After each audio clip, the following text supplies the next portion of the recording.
प्रश्न नंबर 5वां दिया है, यदि सेक थीटा बराबर 13/12 हो तो अन्य सभी त्रिकोणमितीय अनुपात परिकलित कीजिए। ठीक है, तो हमारा सेक का मान दिया है, त्रिकोणमितीय अनुपात हमारा कब होता है तो 6 होता है, 6 में एक दे दिया है, 5 हमारा निकालना है, 5 निकालना है। तो 6 त्रिकोणमितीय अनुपात कौन कौन होते हैं, यही हमारा 6 त्रिकोणमितीय अनुपात है, जिसमें से हमारा सेक का मान दे दिया है। तो साइन का, कास का, टैन का, कोसेक का, काट का मान निकालना है। ठीक है, नहीं देखे हैं, नहीं पढ़े हैं तो देख लीजिए। सबसे पहले जो दिया है उसको हम पहले लिख लेंगे। दिया क्या है, सेक थीटा बराबर 13 बटा कितना दिया है 12। ठीक है, अब सेक थीटा का सूत्र क्या होता है तो हम जानते हैं, सेक थीटा के सूत्र होता है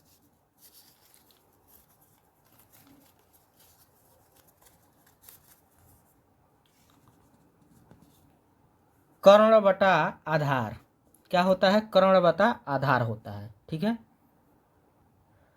अब कर्ण हमारा 13 हो जाएगा, आधार कितना हो जाएगा 12।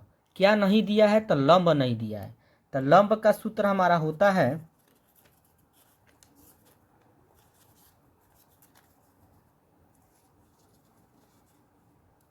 लंब का सूत्र होता है लंब का वर्ग बराबर कर्ण का वर्ग माइनस आधार का वर्ग।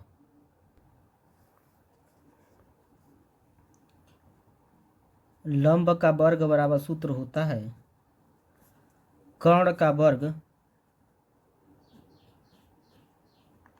माइनस आधार का वर्ग। सूत्र याद नहीं है तो आप याद कर लीजिए। ठीक है, यदि याद रहेगा तो आपको बार बार सूत्र को देखना नहीं पड़ेगा। ठीक है, तो फिर उतारेंगे, लंब का वर्ग बराबर कर्ण हमारा कितना दिया है 13, 13 स्क्वायर है तो स्क्वायर, माइनस आधार कितना दिया है 12, तो यहाँ 12 हो जाएगा, स्क्वायर है तो स्क्वायर। फिर उतार देंगे, 13 के ऊपर 2 घात है तो 13 को 2 बार लिखेंगे, माइनस 12 के ऊपर 2 घात है तो 12 को 2 बार। फिर उसके बाद उतारेंगे, लंब का वर्ग बराबर यहाँ पर 13 का 13 में गुणा करेंगे 169 होगा, माइनस 12 के 12 में गुणा करेंगे तो 144 हो जाएगा। ठीक है, फिर उतारेंगे इसको, लंब का वर्ग बराबर, अब 169 में से 144 को घटाएंगे तो 9 में से 4 जाएगा तब 5 बचेगा, और 6 में से 2 जाएगा, 6 में से 4 जाएगा तो कितना बचेगा 2, और 1 में से 1 जाए 0, यानी 25 आएगा। ये जब हमारा वर्ग इस पर आएगा तो किस में हो जाएगा, हमारा रूट में होगा। ठीक है, तो लंब बराबर हो जाएगा √25। तो लंब बराबर होगा 25, किसका वर्गमूल होता है तो 5 का। ठीक है, लंब हमारा निकल गया। अब हमारा 6 त्रिकोणमितीय अनुपात होता है तो उसको हम लिख के मान रखेंगे। ठीक है, हम एक ट्रिक जानते हैं, लाल बट्टा कक्का।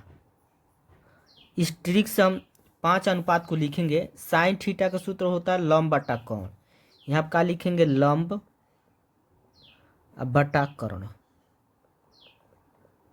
ठीक है, कॉस थीटा का सूत्र होता है आधार बटा कोण, आधार बटा कर्ण। और उसके बाद टैन थीटा का लंब बटा आधार।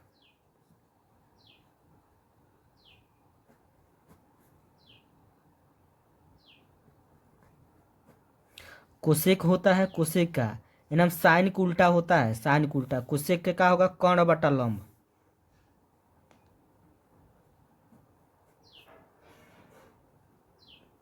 ठीक है, और काट किसका होता है, हमारा टैन का होता है।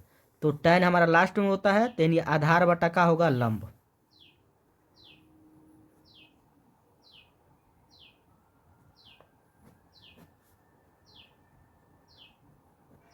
अब मान हम रखेंगे, तो लंब क्या है, लंब हमारा कितना निकला है 5, तो 5 हो जाएगा।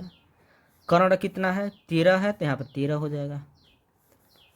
उसके बाद आधार कितना है, आधार 12 है, तो यहाँ 12 हो जाएगा। कर्ण कितना है 13 है ना, तो यहाँ 13 हो जाएगा। लंब कितना 5 है, तो 5 हो जाएगा। आधार कितना है, आधार 12 है ना, तो यहाँ 12 हो जाएगा। कर्ण, कर्ण बताइए, बोलिए। कर्ण कितना है 13 है ना, 13। लंब कितना है 5 निकला है, तो 5। आधार कितना है, आधार 12 और लंब कितना 5। ठीक है, यही हमारा क्या हो जाएगा, आंसर हो जाएगा। ठीक है।